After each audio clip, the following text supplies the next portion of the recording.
Norman. How you doing? Man, how you? Hello? Hello, can you hear me?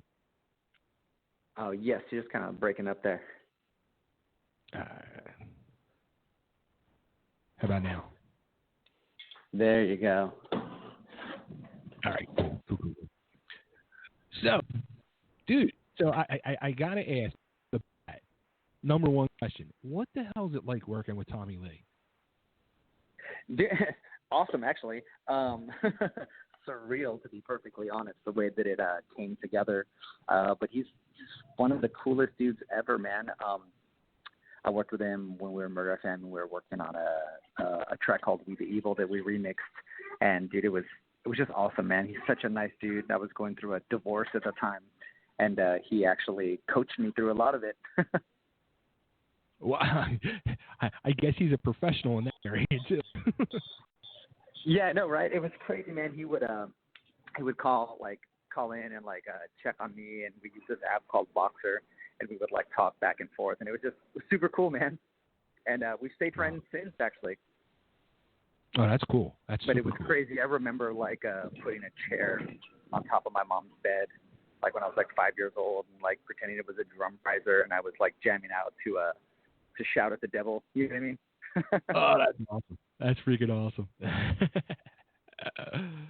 So now I thought too, with divorce, was that you guys breaking up, or was there other reasons, or? What's that? I'm sorry, man. You got kind of all broken up again. The Murder FM was big part of the reason you guys broke up was going through the divorce, or was it other issues, or?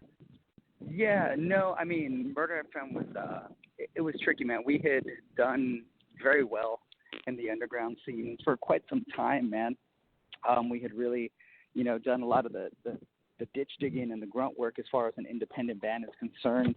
And we were doing arenas with Five Finger Death Punch and Deftones and Rob Zombie and Korn, and it was just we were on this little trajectory, man. But right. By the time we got our deal and we'd already released some stuff independently, a lot of us, we started as kids in a band.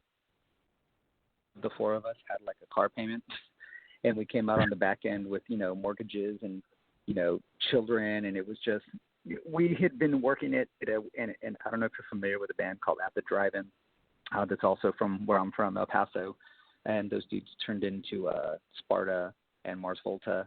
But for them, it was kind of the same thing. They signed a Grand Royal with Beastie Boys, and they did that one record with Ross Robinson and kind of tapped out. And that's where we were as well. You spend 7-8 years trying to build something, and then by the time you get there, it's kind of what's left to do? And the divorce was another thing, though, too, man. I wanted to focus on being super dad, and I didn't, I couldn't be on the road at the time. I didn't want to be on the road. It was just a different time and a different place, and I needed to really focus in on the most important stuff, which was my little boy. So it was just a culmination of things that just kind of brought that to an end for me. Yeah, it sounds like it all kind of happened at as sad as it is or was for both parts. Whether the breakup of the band or your marriage, it kind of happened all at the right time to really reevaluate things and put things in perspective and start afresh, on both parts of your life. Absolutely, man. You know what? It was the best way I can explain it to anybody is it was like taking a brick to your face and having to completely rebuild your face. It all happened at one time. And, it was unfortunate, with Murder FM, we had done so well, and those dudes were, some of my best friends. We had seen so much and grown in our lives so much together. But I was just,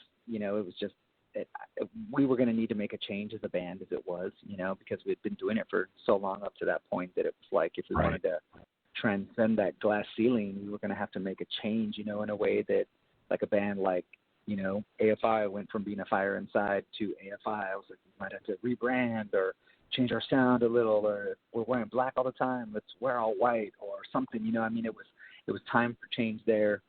It was time for, change in my life, and it was just a planetary slingshot really just kind of made you go, well, let's just start from scratch all the way from the bottom, you know? And Right. it was really scary, man. I mean, I have been playing music since I was 6 years old. I have my brother who used to be the touring guitarist for John Fogerty. We have a cousin who's in a country band, the Rascal Flatts, and like music's just kind of the family biz. And when I stopped doing my own music for a while, it was also, you know, a shot to my own like personal identity. Like, other than being dad, like I didn't know who I was. You know what I mean? I'm like, what do I do with my time? What do I like? What do I not like? I didn't even listen to music for a little bit, other than I own a music school and I would like teach people and write for artists or whatever. But I would get in my car and I didn't, you know, I would turn on like podcasts or something. You know what I mean? It was like I was like that guy in those new insurance commercials where it's like, wow, he bought a house and he turned into his dad. Like, you know what I mean? That was me. It was like I didn't recognize. I mean, a lot of myself, you know. It was like, wow, this is just like really different, you know. But along the way, I started to embrace it. I'm like, this is exactly what I needed. I needed that fresh start. I needed to get away from it for a little bit. I needed to re-examine myself. I needed my music to parallel where my life was at, you know. And for someone like Rob Zombie or Korn, you know, they're the lucky ones, man. Manson, they're super driven. I mean, they're super character driven, so they can still have that element of character to what they were doing, and Murder FM was as well. But we weren't able to get as big as those bands, you know. So in that regard, it was like, well, you can't keep trying. It obviously isn't working to that level, so you got to do something else. So it forced me to really bring a lot of my personal feelings and my personal life and, you know, just a lot of reality, you know, into my music, which ended up being real cool. You know what I mean? It was like, yeah, let's grow the hair out. Let's, you know, I was mohawks all the time. I'm like, I physically changed. I lost 30 pounds. You know, it was like, let's just physically evolve, mentally evolve, spiritually evolve. And at least if I'm going to try it again one more time, I'm offering something new to the world rather than trying to get you to buy into my same old tricks. You know what I mean? So, you know, it's like, hey, new circus, but it's a different name, but all the same stuff. I'm like, why don't we change all the stuff inside? You know what I mean? And so that's where it started for me. You know, you brought up a point there, and I kind of think, like, what part was scarier? Like, the fact that you came to the reality of, like, what Murder FM was doing, just, you know, it worked to a point, but wasn't going to get you to, like, that Rob Zombie level, or the fact that, like, you had to start completely fresh over? That I had to what? Start over? That you had to start, yeah, like, which one was, like, a scarier reality for you? Probably starting over, because I've always tried to be real honest with myself as far as like the music and the stuff it goes, because you got to understand, like, there's just certain parts of it that, like, we as artists perceive ourselves a certain way and we want an audience to see us that way, but that's not necessarily how they do. You know, like, I want someone to be like, whoa, this dude sounds like, you know, he's the next coming of Axl Rose, because you know what, I wanted to be Axl when I grew up, but maybe someone thinks I sound like, you know, I don't know, Chino from the Deftones or something, you know, just, I mean, just picking stuff out of the sky right now. And so it's hard to really kind of control how you want an audience and fans of your music to, like, absorb you. So I've always been pretty honest with myself in that, like, you know, we needed to, every time we did a record, every time we did an EP, every time we did a single, we had to really up the game, or we didn't need to be doing it until we could figure that out. So I swallowed that pill pretty early on, because I had a developmental deal with Capitol Records when I may have been like 19 years old. So I remember just all I learned from that big time and quickly, you know, all the things that you're like, hey, the sooner you swallow these pills, the easier it'll be to go down, because that's not going to change. Even with the way the industry has changed, some things just don't. You know, a leopard never changes its spots, you know, so to speak. It's kind of like there's still the way you market has changed, but the principles are still the same in that regard, right? So learning that early on was super helpful. So just starting over was probably the scariest, because it was like, well, I'm a singer and I'm still going to sing and play guitar. So someone like Dave Grohl can go from playing drums in Nirvana to singing and playing guitar, and it's instantly different. I didn't want to be that dude that was like, I'm going to start a solo project and it's going to be all different, but yet it sounds exactly the same, you know? So it was like, for me, I had to change everything around it. You know, literally, like I said, my physical, my body, my being, I did everything opposite. I'm like, oh, we wore eyeliner and had mohawks and all black. I'm going to wear white and let my hair grow out and not shave if I don't feel like it. Like, I don't know. You know what I mean? Because it was always like anything that I did, if all my guitars were black, I got white guitars. You know, it was, if everything was in, you know, a drop A tuning and a drop B tuning, well, I'm going to go to standard and this and this and this. I mean, I did everything to be different that I possibly could within reason. You know what I mean? Right. Because obviously, like, you can't really like reinvent the wheel. But at least for myself, I had to make a really crazy attempt, you know. And I mean, some songs I would write were like completely left field.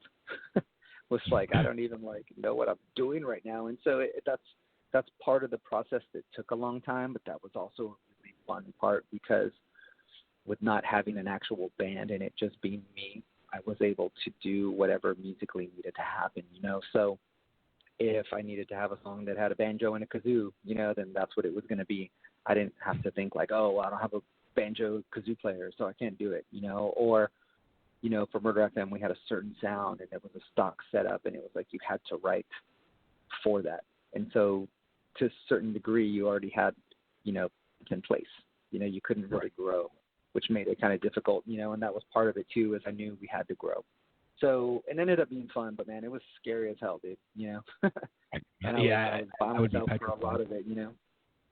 I was, you know, and I mean, I didn't know if anyone would care. And then when you're away from the business for, you know, a year or two, probably 2 years, I guess it was for me, things change, different things come in vogue, if you will. Regimes change, all the networking you had done. There's different people. I mean, it's all different. And to a certain degree, it was starting over.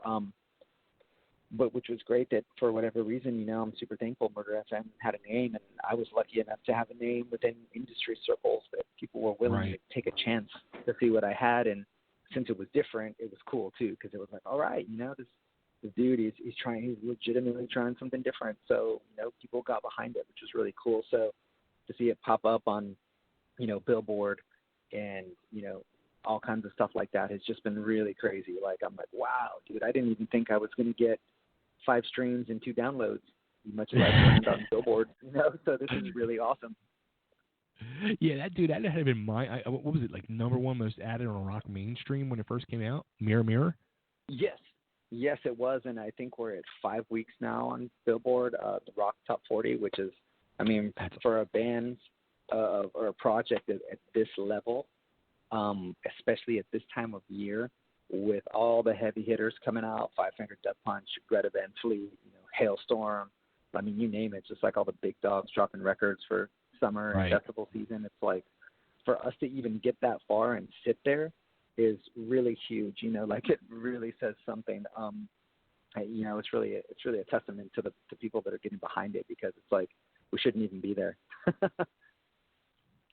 That's wild. Now, the one thing too that I saw that stood out, which I really loved, is that you're calling the music now heart rock, because you're really writing from your heart now. Yes, you know what, I had to put a little label on it. You know, I'm not big on all these different kinds of labels, but I was like, all right, what would make someone's ears perk up? You know, what would make you think? And I'm like, you know what, this I want to call this heart rock. 1, it sounds like hard rock, so that's kind of cool. 2, it's from the heart, for the heart. It's all about songs that are dealing with matters of the heart. 3, it might filter some people out. You know, it might filter out some fans that'll say, oh, that sounds weak, dude. I don't like that. But you know what? That was something that I was very interested in doing in a certain capacity as well, as that, you know what, I wanted to have a new fan base to play for, because I wanted to have new goals and milestones of my own.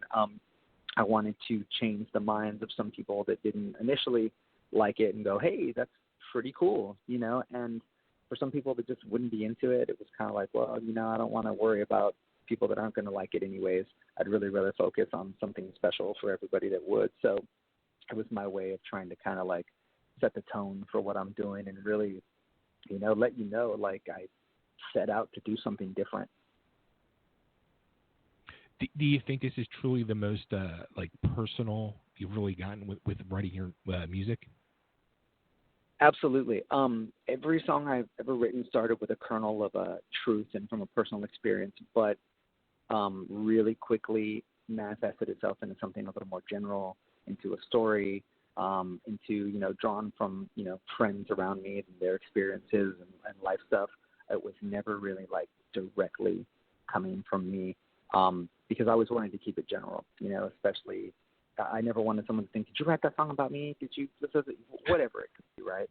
One, you didn't want to give them that credit and that satisfaction. Two, if you're living with that person at that time in life, also, it can be like, oh, you didn't write that song for me? Cool. So you're writing songs about other people in your life that you still think about. Right. It's a very slippery slope, which is why it became very character-driven. And it's like, hey, man, it's like I'm writing a movie with music. That's all it is, So it became that. And now, it's straight up anything that I've dealt with, been with, felt. The Mirror EP is just the first part of it. We have actually want to release 2 more EPs. We just thought maybe it'd be cooler to release them in EP format. I thought it would be cooler. First of all, I didn't know if anyone would care. So it's like, hey, let's not put the carriage before the horse, dude. Let's see if anyone's going to care first, and then if they are, do it and drop another one. But stylistically, each one kind of has its own little theme, which was fun to do as well, because I was like, well, why confuse everybody and put an acoustic song here and an electronic song here and this and this? What if we just kind of did every EP with its own little thing in this way, kind of has something conceptually or like musically a little bit different, each time. So it's kind of fresh. So every time one drops, you're like, oh, it's going to be something a little different. Same vein, but a little different. And that satisfies my own, creativity as well. Yeah, as a matter of fact, I was going to ask, I saw on your Facebook page a couple clips of videos you guys doing Mirror Acoustic, and I was wondering, do you guys have any plans to like record a version of that acoustically, or? Absolutely. Actually, I've got the entire Mirror EP done acoustically already. I thought that would be something kind of cool because those songs were written on acoustic, and from doing these acoustic shows, talk about vulnerability, by the way. I might as well be on stage in my underwear. You can't really hide behind a big show when you're doing acoustic stuff, which is another reason why I was like, hey man, in the spirit of doing something different, let's do it, So we started out with these acoustic shows, but I think it really lets the point of the song shine a little better, and I think it really taps into your soul and transcends, to the listener a whole lot more than it does with even the big bombast of the production. So I'm like, you know what? I think this is something we need to do. So as I was rehearsing the songs, I just would record them, and I would just sit down and have a studio, and I would just set up the mics, and I just track myself, and and every time I rehearsed it, I would just track it and kind of did it in a way that like, hey, I'm going to pretend that it's just you and I in a room, and I'm singing this song to you.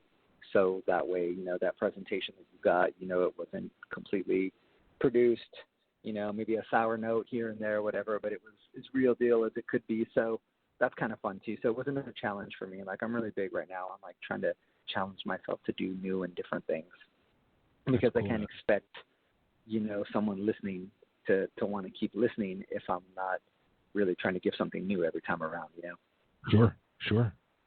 That's awesome though. Now, how about the you mentioned you own a music school, the Sound Foundation it's called? Yes. Now, is that kind of like a school of rock type vein, or is it a rock type thing? Is it like a school of rock type vein? Yeah, like School of Rock. Yeah, only like we're way cooler. No, I'm friends with a lot of School of Rock people. But it's in that vein for all intents and purposes, but really it's for those that are a lot further along or want to be further along. We're into the marathon runners, not the sprinters. So for us, it's about artist development, developing an artist. My little boy, for example, he plays soccer and he's 5 years old, but he's got until he's 18 to figure out if he wants to play soccer full time, go for a scholarship. Who knows? But a lot of musicians never get that chance. A lot of us didn't get to really try and pursue our musical dream until we got a student loan from college and we went and purchased a guitar and started a band instead. So that's why the industry itself and people in the industry, I think, can get a bad rap when you realize there's so many career avenues in the music industry. There's over 80 career paths. I literally counted them. And we have music business classes at my school as well. We deal with all ages. So something like School of Rock, right, where they age out at 17 or 18 years old. I'm looking more for people that maybe want to start at 12 and 13, but are going to go until they're adults, or, those floundering bands that are in their 20s that, well, how do we get from point A to point B? We don't necessarily need a manager, but we need guidance. We need consultation. We need help. That's kind of what we do there too. So we'll start them with the lessons if they don't know how to play, but we have production classes, songwriting classes, music classes. We've got some great instructors like CJ from Drowning Pool, John Kelly from Typo Negative, who also plays drums for Hookers and Blow and Danzig now. So, we try to bring in some industry heavy hitters. I, have clinics from, any of my famous friends, come down and do some stuff. So it's a really special thing I think we're doing, and I'm really proud of it. It's been around for over 7 years now. Oh, nice. Congrats, man. That's awesome, dude. Yeah, thank you. We also do online stuff too. So anyone listening to soundfoundationdallas.com, hit us up. Now let me. It's funny because I've had this. I'm always in my head, and maybe you are too. With the music scene, the live show music scene in the club. Especially here in the Philadelphia area. I'm always trying to think to myself, what the hell can be done to turn it around, to get more people to come out to do something. And I go back to I was thinking back when I was a kid. They used to have one of the rock clubs here in Philly. They would do what was called All Ages Sundays. And it would be 6 o'clock start time, under 21 or, all ages show. And they don't do stuff like that no more. And I was thinking, why there's so many of these, School of Rock type places around anymore. Why aren't clubs combined, mixing with these School of Rocks to do these all ages type shows, but open it up to one or two of the original bands in the area to have them cross promote, and so these kids can see what's going on in the scene right now. Yeah, absolutely, man. I mean, we do that down here in Dallas every December and every June. Actually, for my birthday in June, I have a show called Narpalooza. So I'll mix it with some local bands and some of my students and student bands or singer-songwriters. But yeah, it's a weird thing. It's like our generation on up grew up on the live show experience, and it's something about the generation in between. Like these younger kids, they get it because they have parents that are my age, so they've got dads that are, still young and be like, I mean, I'm only 30, dude. I'm not that old, but they're turning them on to music that we were into, right? So you'll see this gap in between, and it seems like the gap in between, they'll just pull up a video on YouTube, right? And you're like, okay, cool. Well, I saw the band live, and that's kind of cool. And you're like, dude, you have no idea. Sometimes it wasn't even about going to see a band. It was just about getting out of your house. You know what I mean? And hanging out at a club and hearing some live music and checking out the ladies. What? You know what I mean? So some place to sneak into, and it's so it's weird how that happens. So I always, I preach it to my students that haven't seen that side of it, and I get them in the shows. I'm like, man, this is so cool, and you guys have no idea, the internet and your phone and your iPad can only do so much for you as that human element and that human experience, man. But I think that's probably, a big catalyst of a lot of that. It's just there's that gap, the internet. It's really cool that the internet can bring that type of stuff live into someone's living room, even with these live shows and these live streaming things that happen, which I think are awesome. But at the same time, it still can't replace sitting in a room of 100 people, 1,000 people, 10,000 people. It's just that will never be able to be replicated. Agreed. Totally agree. So how about we can figure it out? That'd be great. Yeah, you know what? It's funny. I'm actually I'm meeting tomorrow night with a local band. They asked me to manage them. So I've been putting together this whole idea list, and that was the one thing that just popped in my head the other day. I'm like, man, there's got to be a cross promotion with these younger generation because it's just not happening. There's nothing there. Right. So, but how about live shows with you guys? You mentioned you do some acoustic shows, but how about full-blown electric stuff? Oh, yeah, man, it's going to start happening. I mean, the mindset at first was, let's see if there's anybody out there that cares. I definitely didn't want to be the guy that was showing up to the party, not invited. So there's definitely a demand for the band, which is still, mind-boggling to me, especially so early on. It's been massive. So I think probably in August if I can recall right off the top of my head. We're going to start doing a bunch of shows, August, October. Yeah. I'm way excited about that because it gives us a little bit of time to get ready, build it up, get ready for maybe even another EP drop by then. But yeah, the live shows are definitely going to be happening. But I didn't want to be presumptuous and assume that anyone would want to do it or see us. And I've, dug enough ditches since I was 16 years old to know sometimes jumping in the van with a wing and a prayer and a little bit of hope just isn't going to get it done on the business side. You should be on the road if there's a demand for your band.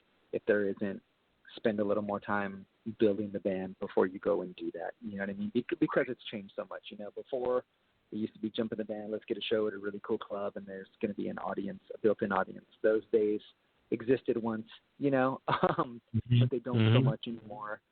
So rather than disillusion yourself and drag your finances through the mud as well, it's better to just spend the time building your band and building your brand and building your product, creating the demand for it, and then go out and hit it, because I think it makes it special for your fans too. Like if anyone that's latching on to us so far and, early in the game and supporting us, to hear that we're doing a live show, I think might actually be exciting for them after supporting us for 6 and 8 months, rather than us trying to shove all these shows down their throat, Right. And that's something that I wanted to do different as well. I didn't want to beat people over the head with the music. I kind of wanted to just, going back to the heart rock thing, I'm going to throw it out there, and if this is something that you might dig, please get into it. If it's something that you don't think you will, well, that's cool, because I wanted whoever was going to be into it to really be into it.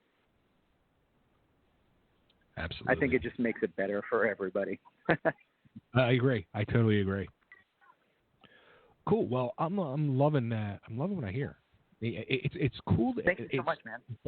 Ballsy, and much respect for you to. I mean, you know what I mean? Like to totally, repackage, rebrand yourself, and a whole new start from the heart, and a real change of direction for you, man. Dude, it takes balls. I got to give you a lot of credit, man. I would have been scared as hell to do it. Thank you so much. Thank you so much, and thank you for backing me up. I really appreciate it. Absolutely. So where should we send everybody to go to learn more? You know what? The one question I wanted to ask too: where did the name come from? As Strange as Angels. At first I thought I was genius. You got a report card, so I'm getting my little dude from school. Hi, hi. The name, at first I thought I was genius. I'm like, Strange as Angels. Wow, that sounds so cool. And I was sitting at dinner with a friend when I realized it's a part of a Cure song. And I happen to be a huge Cure fan. I even have Robert Smith tattooed on my arm. But I didn't realize that it was from Just Like Heaven. And so I was like, oh, wow. This is crazy. But I thought it would be nice because it would be opposite again from anything that we had done. Murder FM, bands I'd been in. It was so dark and But I was like, let's do something kind of different that doesn't really give the music any sort of connotation. So that way we could also grow with the music as well, If I wanted to do, again, heavier stuff, you'd be like, wow, that's a really cool contrast. If I decided to do an entire acoustic record, no one would be like, oh, that's kind of weird. That doesn't fit the name. It's like, that's exactly what the project is trying to do, just be completely different. That's cool. Cool. Awesome, so, all right, man. so plugs. Throw them out there. Where should we send everybody? You know what? You can go to strangeasangels.com for all our merchandise, our shows coming up. Got all the social media buttons you need there, or you can just find us on Facebook at As Strange as Angels, Instagram at As Strange as Angels. Twitter you can't because there's some punk out there with the As Strange as Angels handle that doesn't ever use it, so it's angels_strange. So I'm starting a petition to get him to let go of it. We'll trade you handles, man. Let me have it. Oh, man.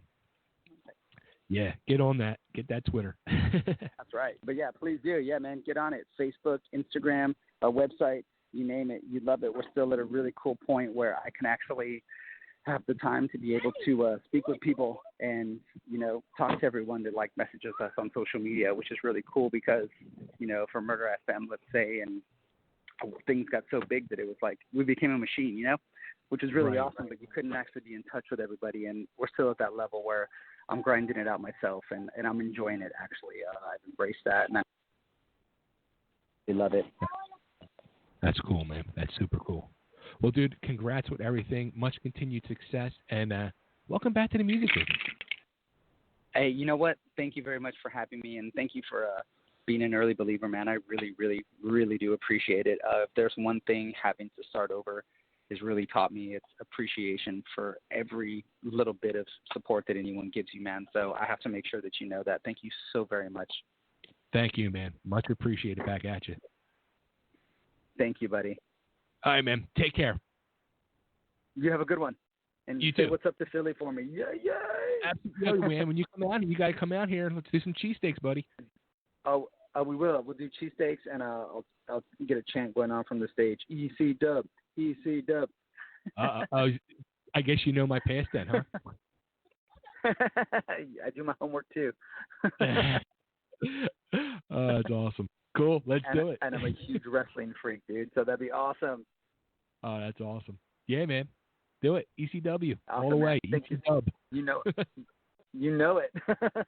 Here, quick funny story for you. What's that? Quick funny story for you. I just literally signed up on the WWE Network the other night, and I have two daughters, and they never really saw any of the wrestling stuff, especially ECW stuff. And my older daughter, who's 21, she's really getting into the wrestling world now.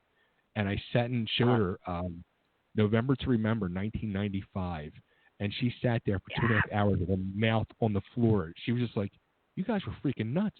You're out of your mind." Dad, I can't believe you did this stuff. Yeah, like her mind was blown. She was just like, oh, I don't know what I'm watching. Well, I need to say that I'm a fan. That's awesome. So I was like, dude, this is gonna be so cool. Yeah, man, I've been a wrestling freak since I was a kid. I did my homework, like I said, when I was like, God, why do I know this from somewhere? And I was like, oh man, this interview's gonna be awesome. Maybe I'll interview him. But I grew up in Texas, so it was Von Erichs in Dallas. It was the Guerreros in El Paso, and I just followed it forever. I actually wrote a theme song for this wrestler. That's his name's TMD, and they've got a thing called Rock and Rodeo Express now, a tag team that they're trained by Gangrel and Kishi. And I wrote a theme song for them for their promotion that they're doing. And they did a big thing out here when WrestleMania was here in Dallas at the Cowboy Stadium, and they did something the day before, and they actually brought me out to come to the ring with them, do a little spot with them. Rikishi had me come in like Friday and like take bumps because he wanted to see if I really meant business or if I was just trying to have fun. And I was like, dude, I'm a wrestling nerd. You have no idea. So they were just having fun, just throwing me around, potatoing my ass, like seeing if I was going to show up the next day. And I did, and so they got me in the ring. They got me in a little spot, and it was super cool, man. But it was just like, I am a wrestling fanatic. So I got to say, from me to you, I'm a fan, dude. So thank you. That's bro. Awesome. It's funny. Send me some autograph stuff. My best friend is actually one of the trainers at Gangrel's Wrestling School down in Florida. Oh, that's awesome. Yeah. It's funny. Yeah, see, my dude is Joey, TMD. See, so we're connected, man. I say we have a wrestling podcast now. Hey, let's do it. I just awesome, did your friend request too, man, on Facebook, so. Yes. Awesome, man. This is so killer, dude. You made my day. Back at you, bro. Back at you, man. It was great talking to you. You too, man. Anytime. Let's do it. Let's tear it up. Thank you. All right. Later. All right. Bye-bye.